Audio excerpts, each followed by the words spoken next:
എല്ലാവർക്കും Kottayam civil service അക്കാഡമിയുടെ daily news അനാലിസിസിലേക്ക് സ്വാഗതം. ഇന്ന് നമ്മൾ ഏറ്റവും പ്രധാനമായിട്ട് ചർച്ച ചെയ്യുന്ന ഒരു വിഷയം എന്ന് പറയുന്നത് റോഹിംഗ്യ അഭയാർത്ഥികളെ കുറിച്ചിട്ടാണ്. നമ്മൾ നോക്കുന്നത് ഇവർ എവിടെ നിന്ന് വന്നിട്ടുണ്ട് അല്ലെങ്കിൽ എവിടെ നിന്നാണ് വന്നത്, ഇവരുടെ ഇപ്പോഴത്തെ അവസ്ഥ എന്താണ്, ഇവർ എങ്ങനെയാണ് അഭയാർത്ഥികളായത് എന്നിങ്ങനെയുള്ള ചില കാര്യങ്ങളാണ് നമ്മൾ ഇന്ന് പരിശോധിക്കാൻ പോകുന്നത്. ഇന്ന് ഇത് സംസാരിക്കാനുള്ള അല്ലെങ്കിൽ ഇതൊരു ചർച്ചയാകാനുണ്ടായ കാരണം എന്ന് പറയുന്നത്, ഒരുപാട് ആളുകൾ അല്ലെങ്കിൽ റോഹിംഗ്യ കമ്മ്യൂണിറ്റിയിലുള്ള ഒരുപാട് ആളുകൾ ബഷൻചാറിൽ ഒരു വലിയ പ്രൊട്ടസ്റ്റിലേക്ക് നീങ്ങുന്നുണ്ട്. അപ്പൊ ബഷൻചാർ എന്താണെന്ന് നമുക്ക് പറയാം. അതിനൊക്കെ മുൻപ് റോഹിംഗ്യ ആരാണ്, റോഹിംഗ്യ മുസ്ലിംസ് ആരാണ് എന്ന് നമുക്ക് നോക്കാം.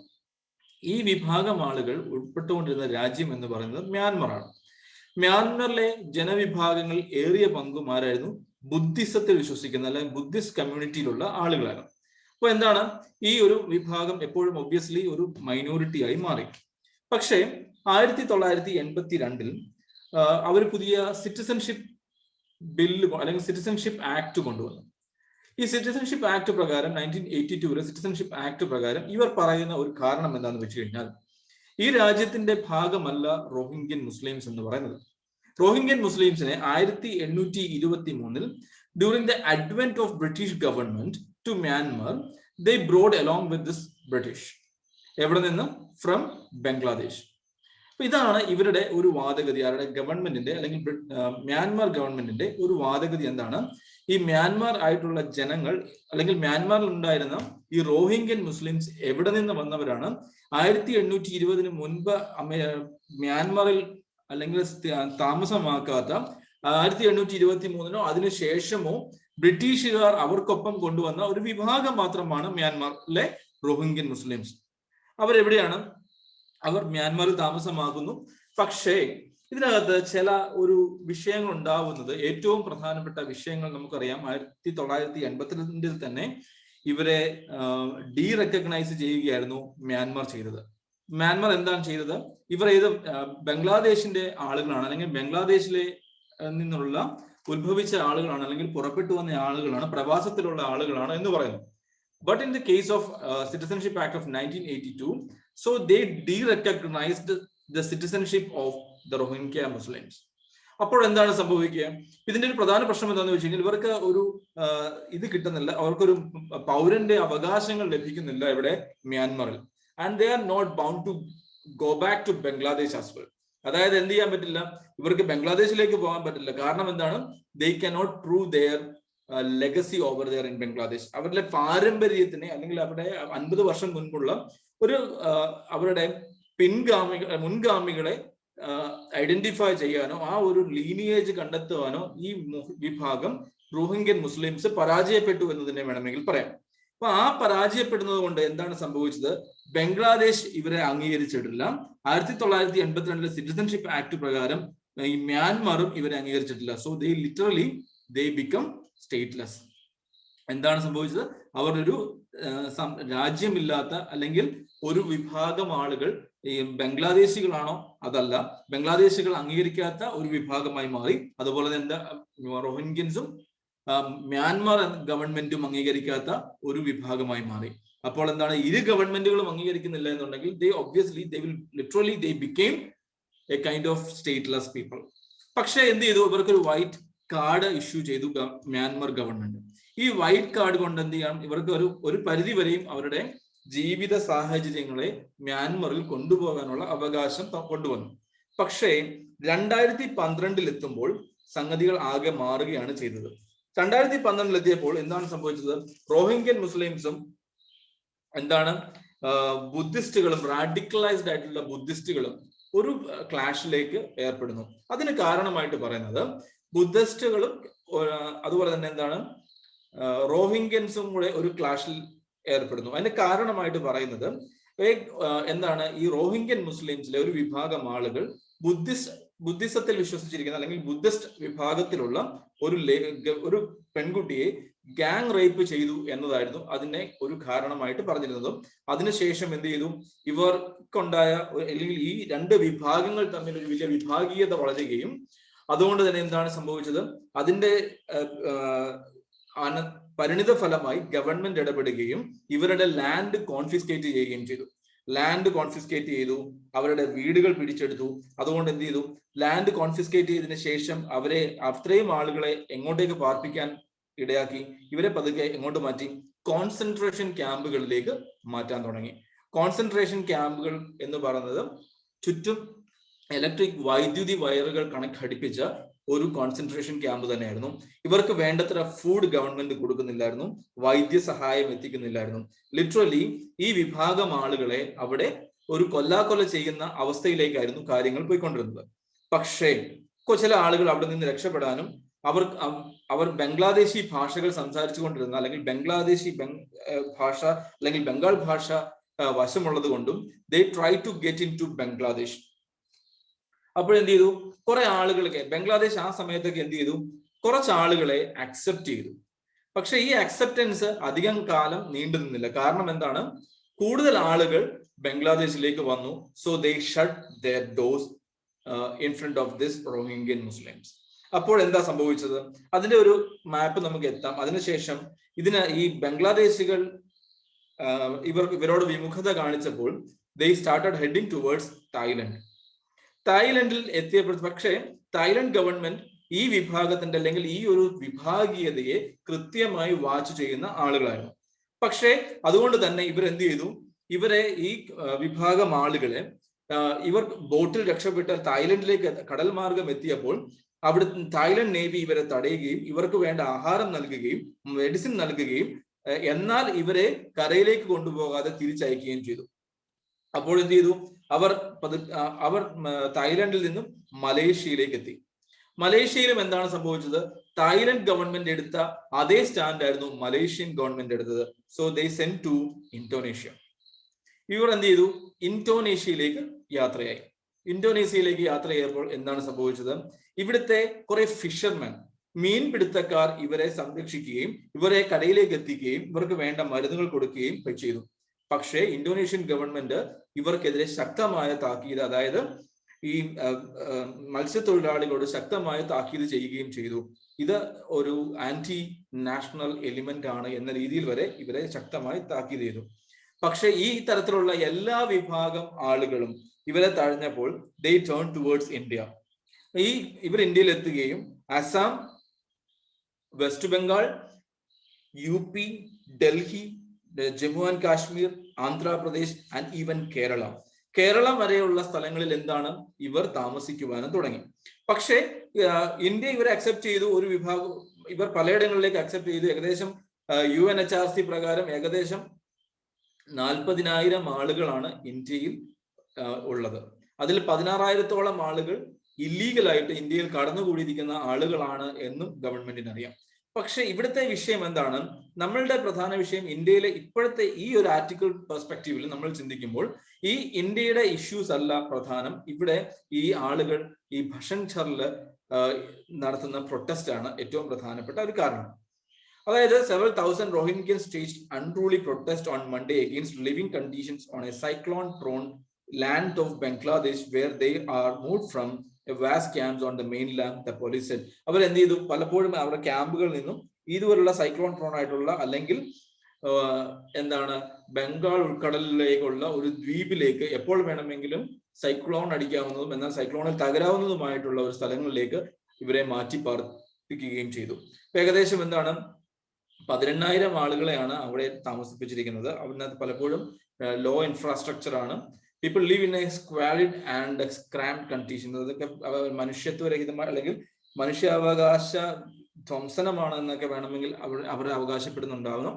എന്നിരുന്നാലും ഇവരെ എങ്ങോട്ടാണ് മാറ്റിയത്, ബഷൻചാറിലേക്കാണ് മാറ്റിയത്. ഇവിടുത്തെ പ്രൊട്ടസ്റ്റിന്റെ റൂട്ട് കോസ് അല്ല പ്രധാനം, നമ്മളുടെ ഈ ആളുകളുടെ താമസ സ്ഥലത്തെ കുറിച്ചിട്ടുള്ള ഒരു ഭാഗമാണ് വേണ്ടത്. ഓഗസ്റ്റ് 25 മുതൽ അവിടെ എന്താണ് area affected by violence since 25th of August. ഇപ്പൊ നമുക്കറിയാം ഇത് എവിടെയാണ് സ്ഥിതി ചെയ്യുന്നത്, ഇൻ ദ മൗത്ത് ഓഫ് മേഘന river. Bangladesh government has propose settling Rohingya on Bhasan Char, an uninhabited island in the estuary of Meghna River. മേഘന റിവറിന്റെ തീരത്തോളം അല്ലെങ്കിൽ റിവർ മൗത്തിലുള്ള എന്താണ് അൺഇൻഹബിറ്റഡ് ആൾക്കാർ താമസിക്കാത്ത ഒരു ഐലൻഡിലേക്ക് ഇവരെ മാറ്റുവാനാണ് ഗവൺമെന്റ് അല്ലെങ്കിൽ മാറ്റുകയാണ് ഗവൺമെന്റ് ചെയ്തത്. അപ്പോഴെന്താണ് സംഭവിച്ചത്? ഇവിടെ ഏത് സമയത്തും അല്ലെങ്കിൽ സൈക്ലോൺ പ്രോൺ ആയിട്ടുള്ള ഇത്രയും ഹസാഡസ് ആയിട്ടുള്ള ഒരു സ്പേസിൽ ഇവരെ താമസിപ്പിച്ചത് ആണ് ഇവരെ ചൊടിപ്പിക്കുകയും അല്ലെങ്കിൽ ഇതിനെതിരെ പ്രക്ഷോഭങ്ങൾ ഉയർത്തിവിടുകയും ചെയ്യുന്നത്. ഇതാണ് റോഹിംഗ്യൻ മുസ്ലിംസിന്റെ ഒരു ചെറിയൊരു ചരിത്രം എന്ന് പറയുന്നത്. അവർ യാത്ര ചെയ്ത റൂട്ട് ആണ് നമുക്കറിയാം. ഇവിടെ റാക്കിനെ പ്രോവിൻസിലായിരുന്നു ഇവിടെ ഇവർ ജീവിച്ചിരുന്നത്. അവർ പോയ റൂട്ട് എന്ന് പറയുന്നത് എന്തായിരുന്നു? ആദ്യം ബംഗ്ലാദേശിലെത്തി. ബംഗ്ലാദേശിൽ ഒരു വിഭാഗം ആളുകൾ എത്തിയപ്പോൾ ബാക്കി വീണ്ടും വന്ന ആളുകളെ അവിടെ സ്റ്റോപ്പ് ചെയ്തു. അവരെ അവിടെ നിന്ന് എങ്ങോട്ട് പോയി? അവർ നേരെ തായ്ലൻഡിലേക്ക് പോയി. തായ്ലാൻഡ് എന്ത് ചെയ്തു? അവരവിടെ മാരിടൈം ബൗണ്ടറി തന്നെ സ്റ്റോപ്പ് ചെയ്യുകയും തിരിച്ച് അവരെ മലേഷ്യയിലേക്ക് വിടുകയും ചെയ്തു. മലേഷ്യയിൽ നിന്നും എന്ത് ചെയ്തു? അവരെ റീറൗട്ട് ചെയ്ത് ഇന്തോനേഷ്യയിലേക്ക് കടത്തിവിട്ടു. പക്ഷെ ഈ വഴികളെല്ലാം അടഞ്ഞപ്പോൾ ദേ ടേം ടുവേർഡ്സ് ഇന്ത്യ. ബട്ട് ഇവരെന്താണ്? ഈ ബോർഡറിൽ നിന്ന് താമസിക്കാൻ ശ്രമിക്കുന്നില്ല. പകരം എന്താണ്? Bangladesh, west Bengal, Assam, Jammu and Kashmir, UP, even Delhi, Andhra Pradesh, even Kerala എന്നീ സ്പോട്ടുകളിലാണ് നമുക്കിവിടെ ഉള്ളത്. അപ്പൊ നമ്മൾ അറിയേണ്ട അല്ലെങ്കിൽ നമ്മുടെ ചിലപ്പോൾ ചോദിക്കാൻ സാധ്യതയുള്ള ഒരു പ്രിലിംസ് ക്വസ്റ്റ്യൻ ആണ്. ഒന്ന്, എവിടേക്കാണ് ഇവരെ ഐഡന്റിഫൈ ചെയ്യാൻ പറ്റുക? ഒന്ന്, എവിടെയാണ്? Assam. 2, west Bengal. 3, UP.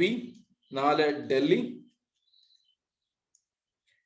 5, Jammu and Kashmir, Andhra Pradesh and even in Kerala. ഇതൊക്കെയാണ്, ഇത്രയും സംസ്ഥാനങ്ങളിലാണ്, ഇത്രയും റീജിയനുകളിലാണ് ഇവർ നമുക്കിവിടെ സുപരിചിതരായിട്ട് ഉള്ള ഒരു സാഹചര്യം എന്ന് പറയുന്നത്. അടുത്ത ആർട്ടിക്കിളിലേക്ക് പോകുന്നതിന് മുൻപ് നമുക്ക് നോക്കാം എന്താണ് നമ്മളുടെ മേഘന റിവറിനെ കുറിച്ച് നമുക്ക് നോക്കാം. മേഘന river is one of the major rivers in Bangladesh and one of the 3 rivers that forms Ganges Delta. Ganges Delta form ചെയ്യുന്നതിൽ ഒരു പ്രധാന പങ്ക് വഹിക്കുന്ന ഒരു നദിയാണ് മേഘന നദി. Downstream of Surma River from Ajmigarh is often referred to as Meghna. It is famous of its great estuary that discharges the flows of Ganges Padma, the Brahmaputra Jamuna and the Meghna itself. It is joined by Brahmaputra River on its right of Bhaira Bazar. ഇത് north വയ്ക്കുക. ബ്രഹ്മപുത്രയുമായിട്ട് join ചെയ്യുന്നത് എവിടെ വെച്ചാണ്? ബൈറ ബസാറിൽ വെച്ചാണ്. The major tributaries of Meghna include Dhaleshwari River, 1, Gumti River, 2, 3, Feni River. ഇതൊരു tributary ആണ്. അത് 3 tributaries ആണ്. അത് നോക്കുക. The Meghna is formed due to the confluence of Surma and Kushiara rivers originating from the hilly regions of eastern India. Surma River is also called Barak, which flows in the northeastern India and eastern Bangladesh. It arises in the Manipur hills in northern Manipur, where it is called Barak, and flows west and southwest into Mizoram.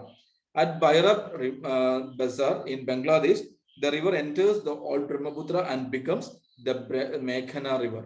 ഇതൊന്ന് ഇത്രയും പോയിന്റുകൾ ഒരു prelims പെർസ്പെക്റ്റീവിൽ ഒന്ന് ഓർത്ത് വെക്കാൻ ശ്രദ്ധിക്കുക. അടുത്ത, defence ministry നോട്ടിഫൈസ് 108 negative imports. എന്താണ് നെഗറ്റീവ് ഇമ്പോർട്ട്സ് എന്ന് പറഞ്ഞു കഴിഞ്ഞാൽ അതിനെ മറ്റൊരു പേര് വിളിക്കാം, വേണമെങ്കിൽ renamed as the positive ഇൻഡിജിനൈസേഷൻ list എന്ന് വേണമെങ്കിൽ പറയാം. അതായത് പ്രാദേശികമായിട്ട് നിർമ്മിക്കാൻ വേണ്ടുന്ന ഒരു സാഹചര്യത്തിലേക്ക് ഏകദേശം 108 പ്രോഡക്റ്റുകളെ കുറിച്ച്, മിലിറ്ററി പ്രോഡക്റ്റുകളെ കുറിച്ച് കൂടെ ആഡ് ചെയ്തിട്ടുണ്ട്. എന്താണ് ഈ ഇൻഡിജിനൈസേഷൻ ലിസ്റ്റ് എന്ന് പറയുന്നത്? നമുക്ക് വേണമെങ്കിൽ മറ്റൊരു പേരിട്ട് വിളിക്കാം, ആത്മനിർഭർ ഭാരത് എന്ന് വിളിക്കാം. ആത്മനിർഭർ ഭാരതിന്റെ ഒരു പൂർത്തീകരണം എന്നോണം 2025 അഡീഷണൽ ആയിട്ട് 108 മിലിറ്ററി പ്രോഡക്റ്റുകൾ കൂടി ഇന്ത്യയിൽ നിർമ്മിക്കാനുള്ള ഒരു സാധ്യതയാണ് ഈ നെഗറ്റീവ് ഇമ്പോർട്ട് കൊണ്ട് നമ്മൾ ഉദ്ദേശിക്കുന്നത്. The second list lays special focus on weapons and systems which are currently under development, trials and are likely to translate into form orders in the future. ഇതിന്റെ ലക്ഷ്യം എന്ന് പറയുന്നത്, ഒന്ന്, ഫോറിൻ എക്സ്ചേഞ്ചുകളെ സേവ് ചെയ്യുക എന്നുള്ളതാണ് നമ്മളുടെ ലക്ഷ്യം എന്ന് പറയുന്നത്. അതായത് നമുക്കറിയാം 2020-21 ബജറ്റിൽ നമ്മുടെ ധനമന്ത്രി ശ്രീമതി നിർമ്മല സീതാരാമൻ അലോക്കേറ്റ് ചെയ്തിരിക്കുന്ന ബജറ്ററി അലോക്കേഷൻ എന്ന് പറയുന്നത് 4,71,378 കോടി രൂപയാണ്.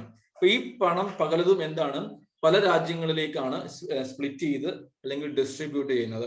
അപ്പോൾ എന്ത് ചെയ്യാൻ പറ്റുന്നില്ല, ഈ പ്രോഡക്റ്റുകൾ നമുക്ക് ഒരു പരിധി വരെയെങ്കിലും ഡൊമസ്റ്റിക്കലി പ്രൊഡ്യൂസ് ചെയ്യാൻ പറ്റുകയാണെങ്കിൽ നമുക്ക് 2 കാര്യങ്ങളുണ്ട്. ഡൊമസ്റ്റിക് യൂട്ടിലൈസേഷനും എന്താണ്, അതുപോലെ തന്നെ എക്സ്പോർട്ടും. എന്തിന്റെ? ആംസിന്റെ എക്സ്പോർട്ടും ഡൊമസ്റ്റിക് യൂട്ടിലൈസേഷനും സാധ്യമാകും. ഈ എക്സ്പോർട്ട് വഴി എന്ത് ചെയ്യാൻ പറ്റും? We can collect foreign exchange as well, അല്ലെങ്കിൽ ഫോറക്സിനെ റിസർവിനെ കൂട്ടാനും നമുക്ക് സാധിക്കുന്നുണ്ട്. ഇതിന്റെ രണ്ടാമത്തെ ഗുണം ആയിട്ട് പറയുന്നത് എംപ്ലോയ്മെന്റ് ബൂസ്റ്റ് ചെയ്യും എന്നുള്ളതാണ് രണ്ടാമത്തെ പ്രധാനപ്പെട്ട ഇമ്പോർട്ടന്റ് എന്ന് പറയുന്നത്. 3, ഇവരെ മാത്രമല്ല നമ്മുടെ GDP ഗ്രോത്തിനെ തന്നെ വലുതാക്കും. കാര്യം എന്ന് വെച്ചാൽ എംപ്ലോയ്മെന്റ് കൂടുമ്പോൾ എന്താണ് സംഭവിക്കുക? Obviously demand will increase. Whenever demand is there, the product should be there to satisfy all the needs of the society. അതുകൊണ്ട് എന്താണ്? GDP-യിലും വളർച്ചയുണ്ടാകും. അതുതന്നെയല്ല, ഇതൊരു great step forward towards Atmanirbhar Bharat as well. ഇതൊക്കെയാണ് ഇതിന്റെ ഒരു പ്രധാനപ്പെട്ട ഒരു ലക്ഷ്യം എന്ന് പറയുന്നത്. അതിനൊപ്പം തന്നെ the list is also provides an excellent opportunity for startups as also micro, small and medium enterprises, the statement said. അതായത് പലപ്പോഴും നമ്മുടെ നാട്ടിലുള്ള ചെറിയ സ്റ്റാർട്ടപ്പുകൾക്ക് വരെ ഇതിന്റെ ഒരു ബെനിഫിറ്റ്സ് ഉണ്ടാവുകയും അവർക്ക് ഇതിൽ പാർട്ടിസിപ്പേറ്റ് ചെയ്യാനുമുള്ള ഒരു സാഹചര്യം ഉണ്ടാവുന്നുണ്ട്. അടുത്ത ഒരു negative list is essentially means that the armed forces, army, navy and air force will only procure all of these 101 items from domestic manufacturers. The manufacturers could be private sector players or different public sector undertaking. ഇതൊന്ന് ഓർത്ത് വയ്ക്കാൻ ശ്രദ്ധിക്കുക. അടുത്തത്, it is time to define limits of sedition. നമ്മൾ ഇതിനെക്കുറിച്ച് ഒരുപാട് നമ്മൾ discuss ചെയ്തിട്ടുണ്ട്. ഇത് നമ്മൾ ഡിസ്കസ് ചെയ്ത 124A IPC ആണ് നമുക്ക് പറഞ്ഞിരിക്കുന്നത്. ഇതിന്റെ ഒരു പ്രധാനപ്പെട്ട 2-3 കാര്യങ്ങൾ പറയാം. ഒന്ന്, ഹിസ്റ്റോറിക്കൽ ആസ്പെക്ട് നമുക്ക് പറയാം. ഇത് ആദ്യം ഡ്രാഫ്റ്റ് ചെയ്ത 1837 തോമസ് മെക്കളയാണ് ഇതിനെ, അല്ലെങ്കിൽ ഇത് ആദ്യമായി ഡ്രാഫ്റ്റ് ചെയ്തത്. പക്ഷേ എന്ത് ചെയ്തില്ല, അന്ന് നമ്മുടെ സിസ്റ്റത്തിൽ നിന്ന് ഒമിറ്റ് ചെയ്ത് കളഞ്ഞു. എന്നാൽ 1870 സർ ജെയിംസ് സ്റ്റീഫനാണ് ഇത് ഉൾപ്പെടുത്തിയത്. എന്നാൽ later it omitted from British law system, but it currently and persist or it is still there in Indian constitute as well. അടുത്ത ചില ഫേമസ് ആയിട്ടുള്ള കാര്യം നമുക്ക് പറയാം. ഇതിനെ ആദ്യമായിട്ട് ഇതിനെ ട്രയൽ ചെയ്തത് ജോഗേന്ദ്ര ചന്ദ്ര ബോസ് ആണ്. 1891 ആണ് ആദ്യമായിട്ട് ഇത് 1891 ഇദ്ദേഹത്തിനെ ട്രയൽ ചെയ്യുന്നത്. എന്തിനു വേണ്ടിയിട്ടാണ്? ചില ബംഗോബാസി എന്ന പേപ്പറിൽ ഇദ്ദേഹം എഡിറ്റർ ആയിരുന്ന ഒരു ന്യൂസ് പേപ്പർ ആയിരുന്നു ബംഗോ ബാസി എന്നത്. ഇതിൽ എഴുതിയ ചില ആർട്ടിക്കിൾ എഗെയിൻസ്റ്റ് കൺസെന്റ് ബില്ലിനെതിരെ എഴുതിയ ചില ആർട്ടിക്കിളുകൾക്ക് കാരണമാണ് ഇദ്ദേഹത്തെ വിചാരണ ചെയ്തത്. പിൽക്കാലത്ത് ബാലഗംഗാധര തിലകൻ 3 തവണ, മഹാത്മാഗാന്ധി 1992 യങ് ഇന്ത്യയിൽ എഴുതിയതിന്റെ കാരണത്താൽ അദ്ദേഹത്തെ ട്രയൽ ചെയ്തിട്ടുമുണ്ട്. നമുക്ക് കൂടുതൽ വിവരങ്ങൾ നമ്മൾ കുറെ ഡിസ്കസ് ചെയ്തിട്ടുള്ള ഒരു ടോപ്പിക്കാണ്. If you want to need much more details on this sedition, you just go through the previous videos as well. അടുത്ത ഒരു പ്രോജക്റ്റ് ആണ്, അല്ലെങ്കിൽ ഡിസിൻഫെക്ഷൻ സിസ്റ്റം ആണ് വജ്ര കവച് എന്ന ഒരു disinfection system. It is simple disinfection process that enable corona warriors to reuse their mask and PPE kit. അതായത് personal protection ഡിവൈസുകളുടെ അല്ലെങ്കിൽ എക്യുപ്മെന്റ്സിന്റെ, അല്ലെങ്കിൽ ലൈക്ക് നമ്മുടെ PPE കിറ്റ്, മാസ്ക്, ഗൗണ് പോലുള്ള കൊറോണ വാരിയേഴ്സ് അല്ലെങ്കിൽ ഫ്രണ്ട് ലൈൻ വാരിയേഴ്സ് ഉപയോഗിക്കുന്ന ഏതൊരു എക്യുപ്മെന്റുകൾ അല്ലെങ്കിൽ ഡിവൈസുകളെയും ഡിസിൻഫെക്ട് ചെയ്യാനുള്ള ഉപയോഗിക്കുന്ന ഒന്നാണ് വജ്ര കവച് എന്ന് പറയുന്നത്. ഇത് ഡെവലപ്പ് ചെയ്തിരിക്കുന്നത് Nidhi Prayas program initiated by department of science and technology. Department of science and technology initiative എടുത്തിരിക്കുന്ന നിധി പ്രയാസ് എന്ന ടെക്നോളജി പ്രൊജക്റ്റ് ആണ് ഇത്. ഈ ടെക്നോളജി ഡെവലപ്പ് ചെയ്തിരിക്കുന്നത്. വജ്ര Kavach UV disinfection system removes any possible trace of disease causing SARS-CoV-2 from personal protective equipment, N95 mask, coat, gloves and gowns. ഇതൊരു UV based ആയിട്ടുള്ള ഒരു protect അല്ലെങ്കിൽ ഒരു ഡിസിൻഫെക്ഷൻ ഒരു എക്യുപ്മെന്റ് ആണ് വജ്ര കവച് എന്ന് പറയുന്നത്. It enables use of PPEs and other material used by healthcare workers. It thus protects not only them but our environment too, helping reduce biomedical waste generation. It is also making personal protective equipment more available, affordable and accessible. ഇത് പലപ്പോഴും എന്താണ്, one time use ആണെങ്കിൽ എന്ത് ചെയ്യാൻ പലപ്പോഴും biomedical waste കൂടുന്നുണ്ട്, അതിനെ കുറയ്ക്കാൻ ശ്രമിക്കുന്നുണ്ട്. So it helps to decelerate the creation of generation of biomedical waste as well. എന്താണ് നിധി പ്രയാസ് എന്ന് നോക്കാം. It is a national initiative for developing and harnessing innovation, promoting and accelerating young and aspiring innovators startup. അതിനെയാണ് നമ്മൾ നിധി പ്രയാസ് എന്ന് വിളിക്കുന്നത്. Department of science and technology ആണ് ഇതിന്റെ ഒരു മെന്റർ ഡിപ്പാർട്ട്മെന്റ് എന്ന് വിളിക്കാൻ പറ്റും. It has launch the Nidhi program, under which programs for setting up incubators, seed fund, accelerators, and food proof of concept grant for innovators and entrepreneurs have been launched. Under Nidhi Prayas, program has been initiated with established technology business incubators are supposed to with Prayas grant to support innovators and entrepreneurs with grants for proof of concept. POC is evidence that a business idea works. ഇതിനെക്കുറിച്ച് POC എന്ന് പറയുന്നത് എന്താണ്? ഇതൊരു പ്രോപ്പറായിട്ട് work ചെയ്യുന്ന proof of കോൺസെപ്റ്റിന് അല്ലെങ്കിൽ അതിന് വേണ്ടുന്ന ഗ്രാന്റുകൾ ആര് നൽകും? ഈ പ്രയാസ് നൽകുന്നുണ്ട്.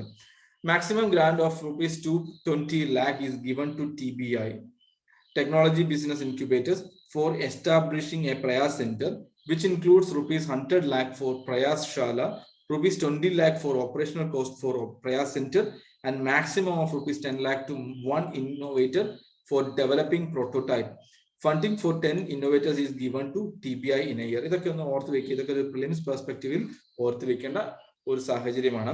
എന്നാൽ ഈ ഒരു വജ്ര കവച് എന്ന് പറയുന്നത് നിങ്ങൾ മെയിൻസ് എഴുതുമ്പോൾ അല്ലെങ്കിൽ ബയോമെഡിക്കൽ വേസ്റ്റിനെ കുറിച്ച് അല്ലെങ്കിൽ എന്തെങ്കിലും തരത്തിൽ എഴുതേണ്ട അല്ലെങ്കിൽ എസ്സേസ് എഴുതുമ്പോഴൊക്കെ ഉപയോഗിക്കാവുന്ന എക്സാമ്പിളുകളാണ് ഈ വജ്ര കവച് പോലുള്ള സാഹചര്യങ്ങൾ. ഇത്രയും കാര്യങ്ങളാണ് ഇന്നത്തെ ഹിന്ദു ന്യൂസിൽ ഉണ്ടായിരുന്നത്. കൃത്യമായിട്ട് ഒന്ന് വായിക്കാൻ ശ്രദ്ധിക്കുക. ഈ വജ്ര കവച് എന്ന് പറയുന്നത് ഇന്നത്തെ പ്രസ് ഇൻഫർമേഷൻ ബ്യൂറോയിലിന്റെ ഫീച്ചറുകളിൽ ഒന്നാണ്. അതും ഒന്ന് വായിക്കാൻ ശ്രദ്ധിക്കുക. Thank you all for your time.